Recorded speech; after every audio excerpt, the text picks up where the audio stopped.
Olá, meus queridos alunos, tudo bem com vocês? Eu sou a professora Gorete Wozniak, estamos aqui mais uma vez para mais uma aula de Geografia do 7º ano. Antes da gente começar a aula propriamente dita, temos alguns lembretes ali para fazer para vocês em relação ao que vocês têm que ter aí para acompanhar adequadamente a aula. Primeira coisa, tem que estar com o material em mãos, né? Caderno, lápis, caneta, vão anotando as explicações, registrando as atividades, porque aí isso fica lá para vocês verem a sequência, acompanharem as aulas direitinho, certo? Outra coisa, registro da presença de vocês no Classroom. Então, como que vocês vão fazer? Vocês vão entrar lá no aplicativo, no link número 1, aí faz a atividade obrigatória e envia, isso é o registro da tua frequência, como se você estivesse respondendo a chamada em sala de aula para que a gente saiba que você está acompanhando ali a aula direitinho. Além disso, até coloquei ali no slide também, vocês têm que fazer as outras atividades do aplicativo. Então, terminou a aula aqui, vai lá ver quais são os exercícios que tem para realizar, para que os professores da escola de vocês possam acompanhar o que vocês estão fazendo, tirar as dúvidas, se você está entendendo, se não está, importante você realizar os outros exercícios também. Quem está com dificuldade de acesso, não conseguiu entrar no aplicativo ou não consegue responder as atividades, alguma dificuldade, entra em contato com a escola, pede o material impresso, vai realizar as atividades e vai devolver lá certinho, com o nome identificado, para que o professor também possa acompanhar e saber o que você está realizando, certo? Tudo isso para que o teu aprendizado tenha uma sequência. Então, assistir a aula, fazer as anotações, realizar os exercícios, seja pelo aplicativo, seja pedindo o material impresso lá na escola, ok?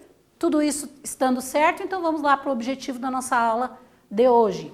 Valorizar os diferentes grupos étnicos, seu modo de vida e suas contribuições para a diversidade cultural da população brasileira. Então, nós vamos conhecer os hábitos, os modos de vida de alguns grupos étnicos específicos, que são aquelas chamadas comunidades tradicionais que nós já trabalhamos das outras regiões. Vamos conhecer algumas que são específicas da região sudeste hoje. Quais são as características dessas comunidades que se refletem no modo de vida, na diversidade da população brasileira? Então, vamos entender um pouquinho lá, certo? Claro que nós sempre, quando vamos falar das comunidades tradicionais, vamos falar dos povos indígenas, pela importante referência cultural que eles são para o Brasil.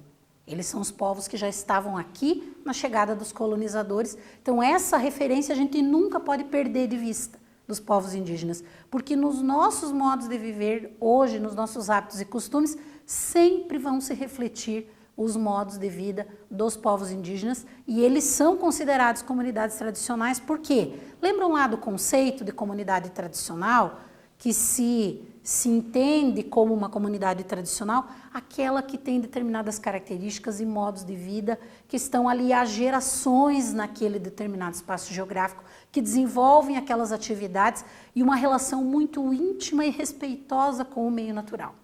Então, aí se caracteriza como uma comunidade tradicional. E os povos indígenas nós temos ali. Eu trouxe um mapa só para a gente relembrar ali de quem eram os povos indígenas que estavam no Brasil na chegada dos colonizadores, e aí essas influências se refletem em nós. Nós vamos ter dois grupos ali principais na região sudeste, que era o Tupi-Guarani e os Gês, né, os grandes grupos, que depois se subdividiam em grupos étnicos menores, e aí nós vamos ter ali outros grupos menores também ocupando parte da região sudeste, certo? Aí eu trouxe algumas características desses povos ali.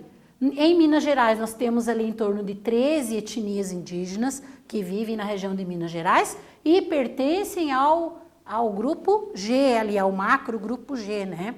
Então, são originários deste mesmo grupo maior ali. Tem uma população significativa, claro que não é nem perto do que era na chegada dos colonizadores, mas ainda tem ali um número em torno de 15 mil indivíduos que vivem em aldeias na região de Minas Gerais, né? E outros tantos que vivem nos centros urbanos. Então, nós vamos ter alguns desses grupos, ou parte desses grupos, que vivem em áreas urbanas já hoje, né? Não vivem mais nas aldeias, retirados do espaço urbano, mas vivem ali dividindo o espaço urbano com outros grupos também. Principalmente ali nós vamos ter, na região metropolitana de Belo Horizonte, em torno de 3 mil indígenas de diferentes tribos ali que a gente faz o registro para vocês.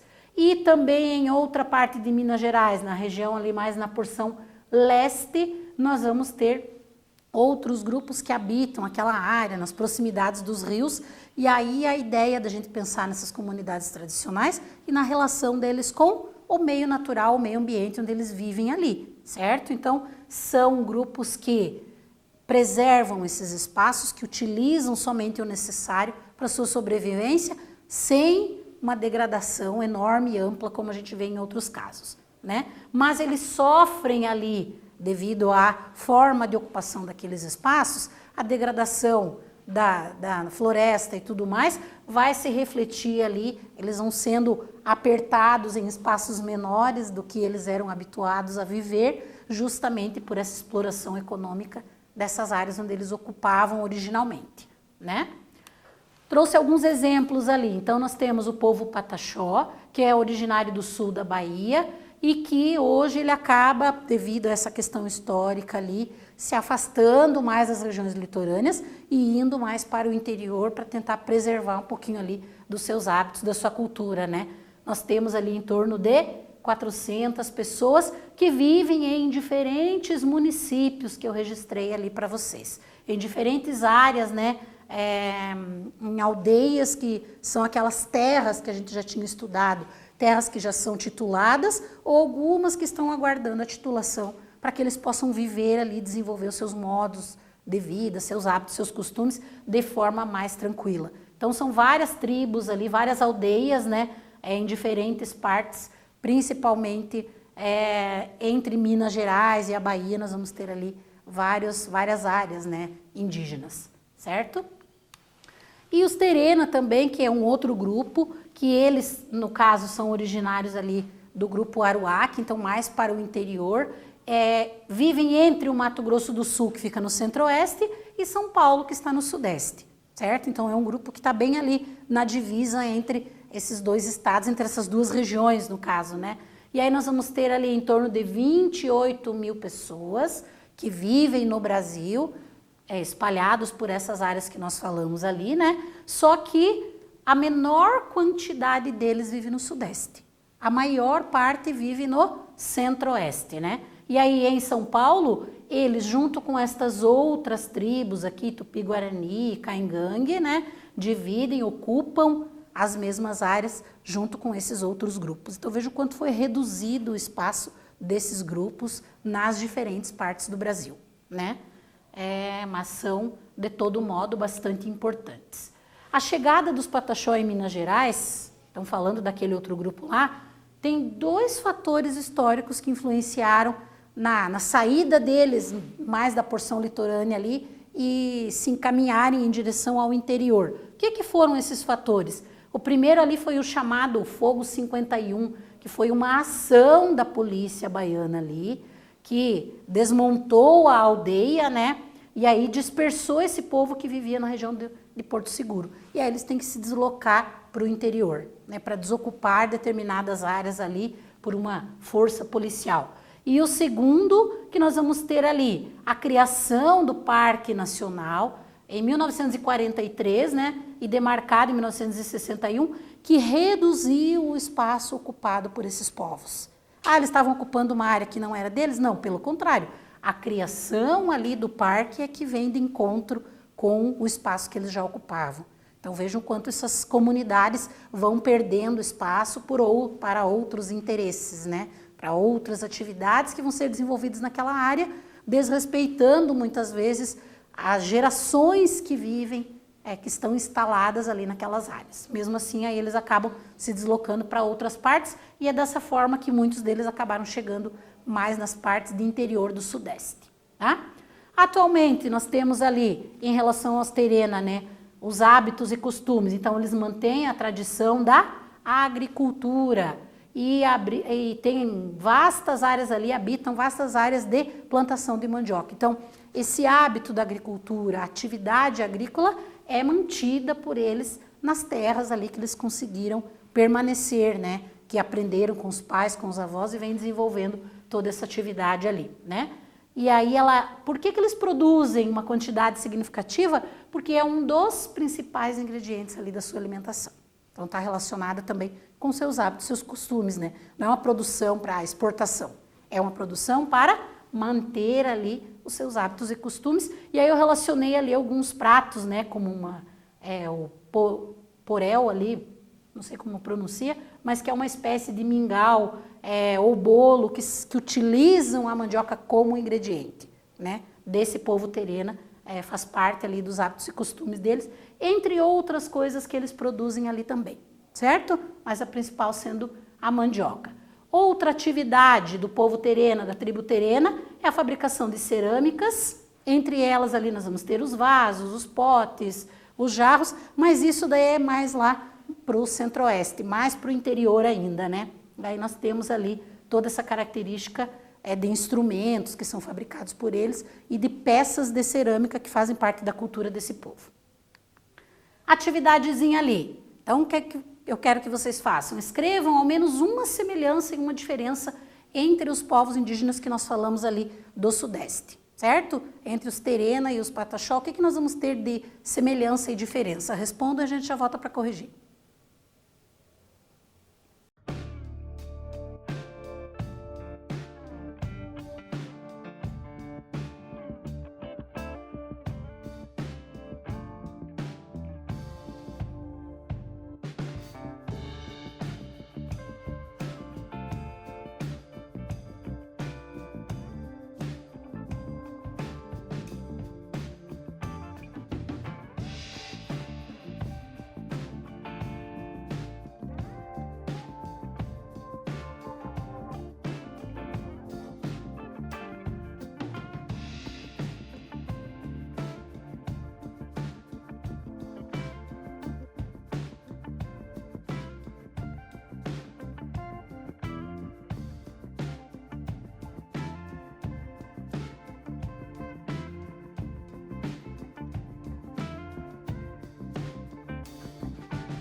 Voltamos então ali com a atividadezinha que vocês tinham que estabelecer uma comparação, né?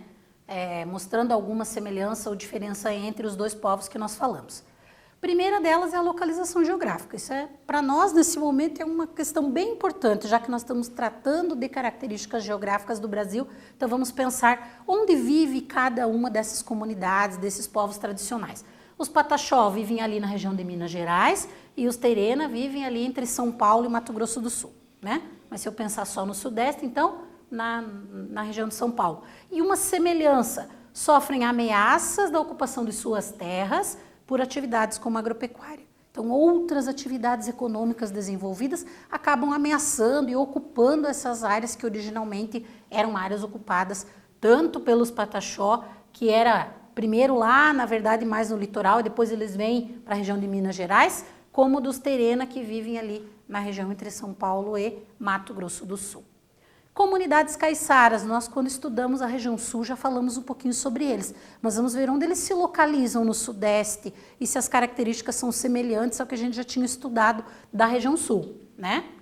Então, primeiro as imagens ali que sempre essas comunidades são litorâneas, estão relacionadas com hábitos, costumes e modos de viver ligados, né, ao litoral, porque são comunidades que estão ali nas margens, ali nas bordas ali do litoral, entre o sul e o sudeste, tá? E aí as comunidades aqui, esta no caso é na região de Paraty, no Rio de Janeiro, nós vamos ter pelo menos 40 comunidades caiçaras, 40 comunidades com essas características ali do povo caiçara, né? Quais são as principais atividades deles? Pesca, obviamente, relacionada ali com a atividade com o mar, né? O roçado, a coleta de alimentos na mata e o turismo. Então, são as principais atividades. O que eles desenvolvem? O que é possível essas comunidades desenvolverem nas áreas onde elas estão ocupadas? Quais são as principais lutas? O que eles buscam? O que eles querem em termos de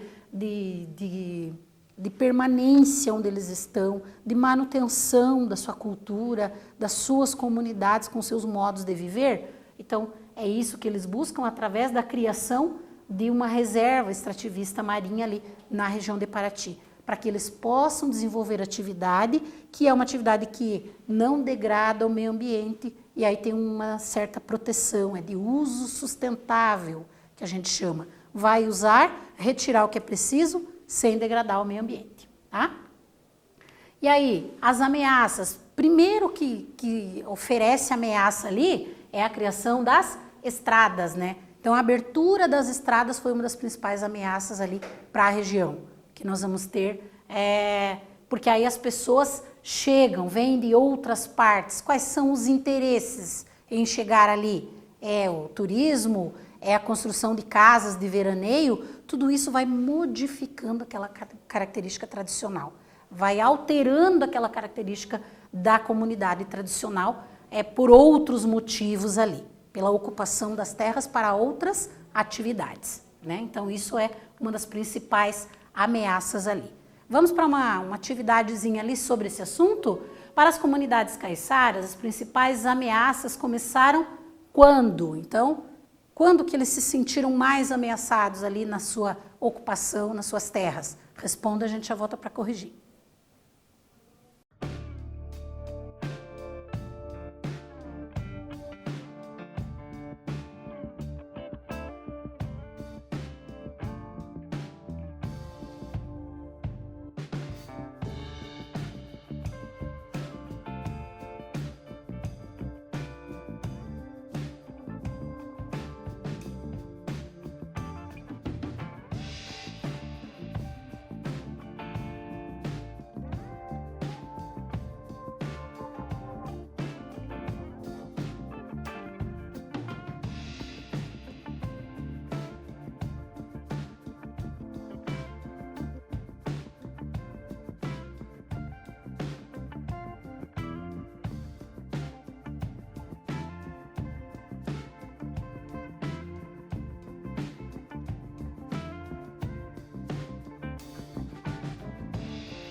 Voltamos então com a atividade ali sobre as comunidades caiçara e as principais ameaças começaram quando, né? Então vamos ver lá a resposta.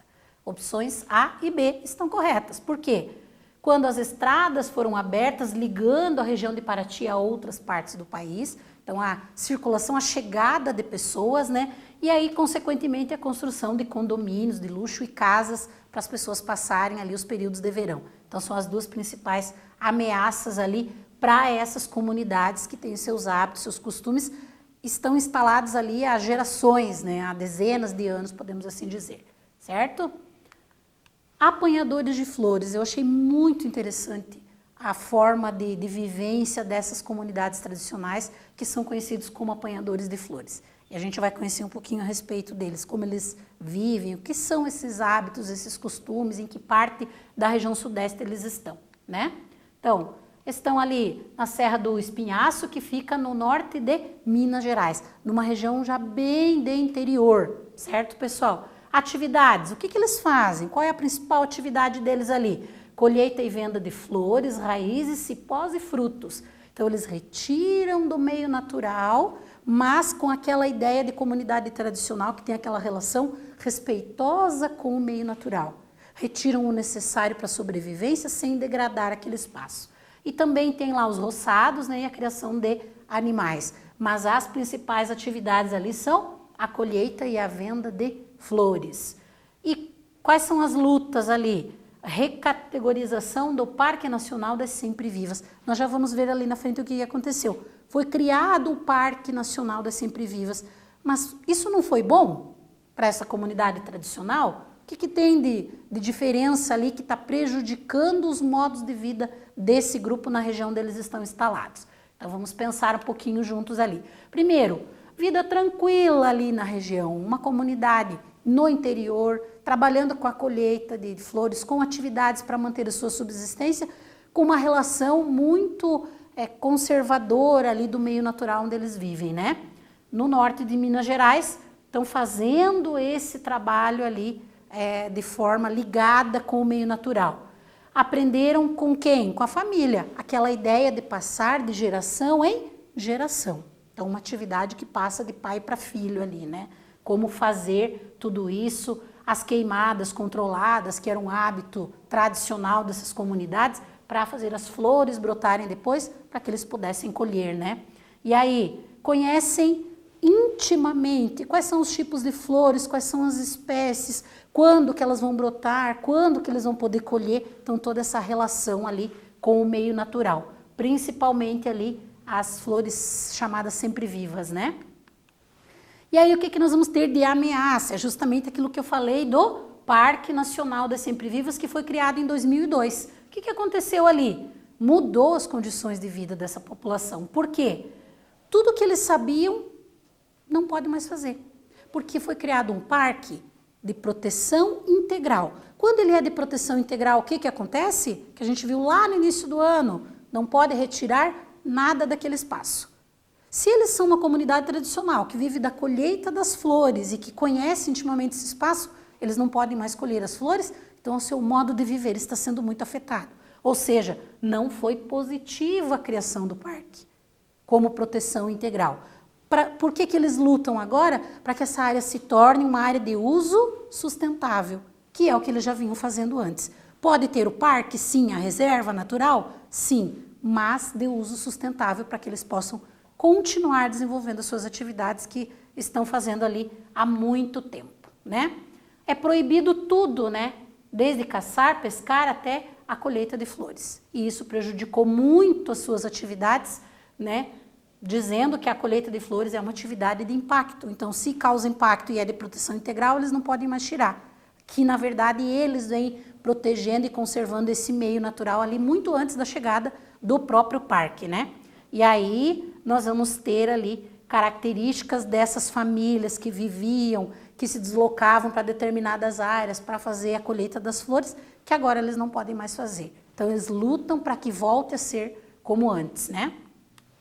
Ali algumas imagens mostrando como é a atividade da colheita das flores que eles fazem e vendem ali para manter a subsistência. Atividadezinha ali. Explique por que a criação do Parque das Sempre Vivas, em 2002, prejudicou a vida das comunidades apanhadoras de flores e como elas se relacionam com o meio ambiente. Então, escrevam a resposta de vocês e a gente já volta para fazer as correções.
Voltamos então ali com a atividade para pensar um pouquinho na importância das comunidades tradicionais e das áreas onde elas ocupam, que características que estão ligadas a essas comunidades, a forma como as pessoas de fora veem os hábitos e costumes e as influências externas no modo de viver. Então a perguntinha ali, por que a criação do Parque das Sempre Vivas em 2002 prejudicou as comunidades apanhadoras de flores e como essas comunidades se relacionam com o meio ambiente?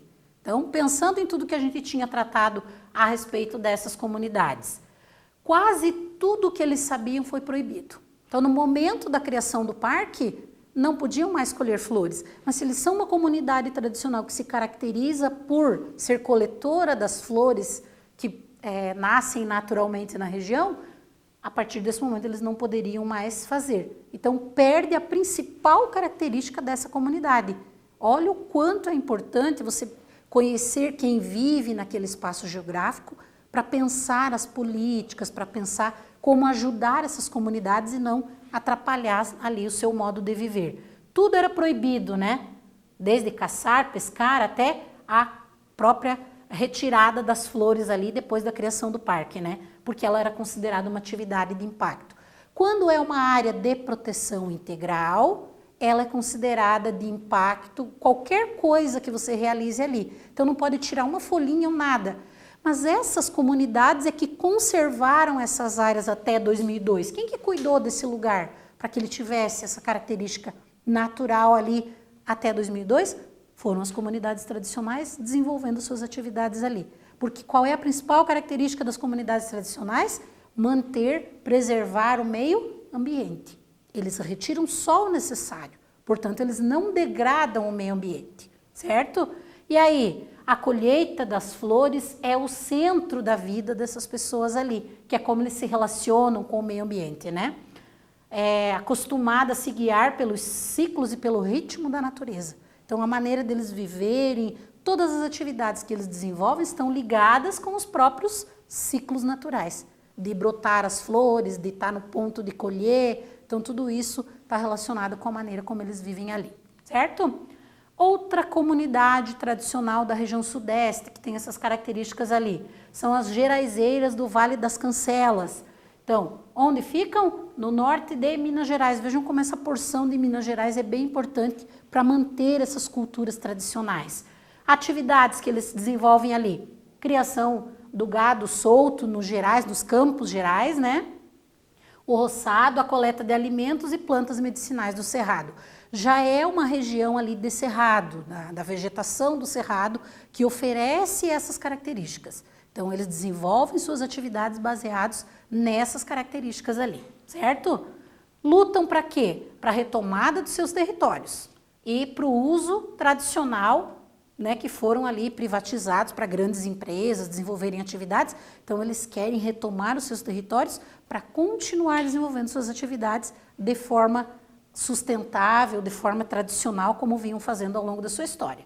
O que ameaça eles? A grilagem lá, a posse das terras, né? Essa atividade aqui é o quê? São pessoas que vão lá e tomam posse das terras e fazem documentos lá, que criam alguns documentos para dizer que são donos da terra, afetando muito essas comunidades. E a monocultura, que é o quê? O plantio de um único item. O que é plantado lá? Principalmente o eucalipto, por grandes empresas que utilizam isso como matéria-prima. Então, isso prejudica muito as atividades desses povos nessas áreas. E aí temos uma imagem ali para mostrar um pouquinho o modo de vida, que de uma forma geral é simples, né? Áreas livres, viviam livres, né, nessas áreas ali. Uso comum das atividades camponesas, então dessas comunidades. Eles usavam o mesmo espaço, usam o mesmo espaço, sabem dividir o mesmo espaço sem degradar, sem a necessidade ali de ter divisões específicas para cada um, né? Eles sabem viver em comunidade, né? E aí, com a chegada de algumas atividades, acabam afetando esse modo de viver dessas comunidades ali. O que eles fazem ali? Nas regiões mais altas, eles criam gados e outros animais que vivem soltos, né? E também buscam ali frutos e plantas medicinais para ter ali para suas atividades, né?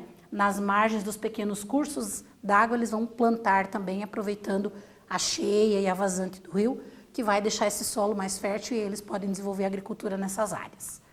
Comunidades pesqueiras e vazanteiras, mais uma que a gente vai ver ali relacionada com o Rio São Francisco. Então, estão nas margens do Rio São Francisco, também ali no norte de Minas Gerais e parte da Bahia, certo? Quais atividades eles desenvolvem? A pesca, o roçado, a caça, a coleta de alimentos na mata.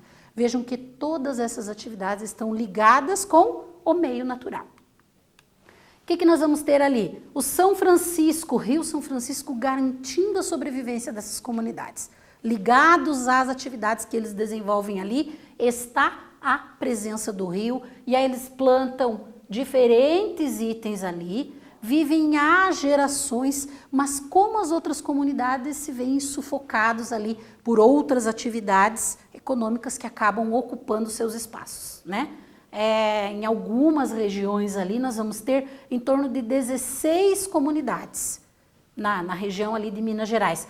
E ao longo de todo São Francisco são mais de 300 comunidades, certo? Dessas pesqueiras e vazanteiras do Rio São Francisco. Uma imagem ali dessa relação dessas comunidades com o meio natural e da importância do rio para o desenvolvimento das suas atividades, certo? Perguntinha lá então. Identifique a qual comunidade tradicional pertence cada frase. Então façam a leitura de cada uma delas, A, B e C, e digam para mim, de qual comunidade tradicional estamos falando? Já voltamos com a correção.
Vamos então para a correção ali do exercício que ficou para vocês. Cada uma das frases fala de uma das comunidades tradicionais que nós estudamos e que tem uma grande importância aí, né? Então a letra A.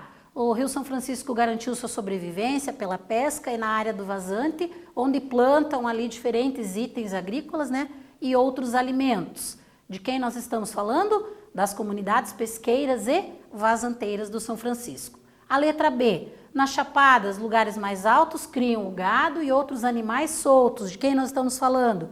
Das comunidades geraizeiras ali, que criam os animais na região chamada de Gerais, ou Campos Gerais, né? Do Vale das Cancelas. E a letra C, conhecem a diversidade e a particularidade das mais de 200 espécies que só nascem naquela região, entre elas as flores sempre vivas. De quem nós estamos falando? Das comunidades apanhadoras de flores, que foi uma assim, das mais interessantes que eu achei da nossa aula de hoje. Então, pessoal, conhecemos um pouquinho dessas comunidades tradicionais e como elas refletem na cultura da região e do Brasil como um todo. Espero ter contribuído na aula de hoje com vocês. A aula que vem voltamos com mais assuntos do Brasil. Um abraço a todos e até lá.